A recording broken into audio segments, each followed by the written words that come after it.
جہاز میں آپ کو کھڑے ہو کر نماز پڑھنی ہے، اگر ممکن نہ ہو اجازت نہ دیں پھر مجبوراً بیٹھ کے پڑھیں، لیکن اس نماز کو لوٹا لیں۔ تو ہم نے تو کھڑے ہو کر اجازت مل گئی تھی، ہم نے کہا چلو پڑھتے ہیں۔ اس میں یہ آسانی ہے کہ ظہر اور عصر اکٹھی، لیکن کیسے اکٹھی؟ اس طرح سے اکٹھی کہ ہم نے دیکھا کہ ظہر کا ٹائم ختم ہو رہا ہے، فرض کریں 5 بجے ختم ہو رہا ہے، اور عصر کا ٹائم 5 بجے شروع ہو رہا ہے، تو ہم نے کیا کیا؟ وضو کر لیا، کیونکہ جہاز کے واش روم میں وضو کرنا بھی آسان کام نہیں ہے۔ اللہ نے نہیں چھوڑی ہے، میں نے دیکھا ہے لوگ جہازوں میں نمازیں گول کر رہے ہیں، ٹرینوں میں نمازیں گول کر رہے ہیں، شاپنگ میں نمازیں۔ او بھائی، میدان جنگ میں اللہ کہہ رہا ہے، میدان جنگ میں کہ نہیں، اگر تم میدان جنگ میں کھڑے ہو کر پڑھ سکتے تو پیدل پڑھ لو، سواری پہ پڑھ لو۔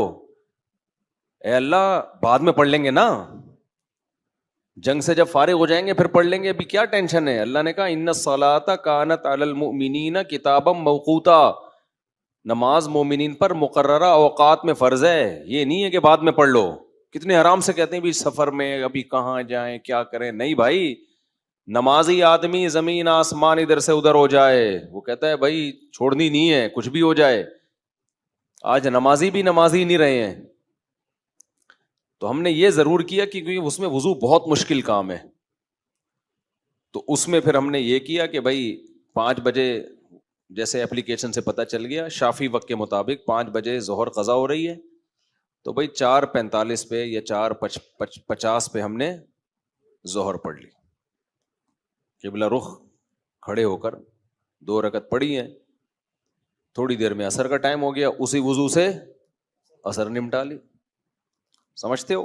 تو یہ اس طرح سے نبی صلی اللہ علیہ وسلم نے نمازوں کو سفر میں جمع کیا ہے۔ اور یہ جو حدیث ہے نا جس میں آتا ہے نبی صلی اللہ علیہ وسلم نے بغیر کسی عذر کے سفر کے نمازیں اکٹھی پڑھی ہیں ظہر عصر کی، تو اس کا بھی یہی مطلب ہے، ایسے اکٹھی نہیں ہے کہ ظہر کو قضا کر دیا ہو یا عصر کو ظہر کے ٹائم پہ پڑھ لیا ہو، ورنہ پھر یہ جو آیت ہے حافظوا علی الصلاوات والصلاۃ الوسطی، نمازوں کی حفاظت کرو خصوصاً عصر کی نماز کی، پھر اس کا مطلب کیا ہو گیا؟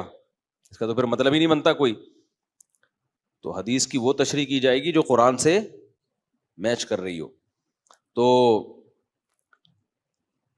تو اس طرح سے پھر مغرب عشاء بھی ایسے پڑھ سکتے ہیں آپ، مغرب کو ڈیلے کر دیا، عام حالات میں یہ مناسب نہیں ہے، نبی صلی اللہ علیہ وسلم کا معمول نہیں تھا، لیکن کبھی کبھار کوئی عذر ہو تو اس طرح سے ڈیلے کیا جا سکتا ہے۔ تو مغرب کو تھوڑا ڈیلے کیا عشاء کے قریب، صحیح بخاری کی حدیث ہے، اس میں حضرت عبداللہ بن عمر نے اسی طرح جمع کیا ہے کہ مغرب پڑھی، تلبث یسیرا، تھوڑی دیر ٹھہرے، پھر عشاء پڑھ لی۔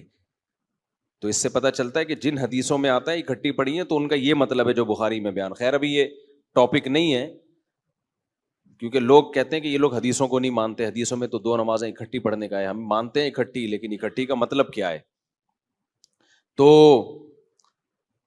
تو خلاصہ یہ کہ کسی قیمت پہ بھائی نماز قضا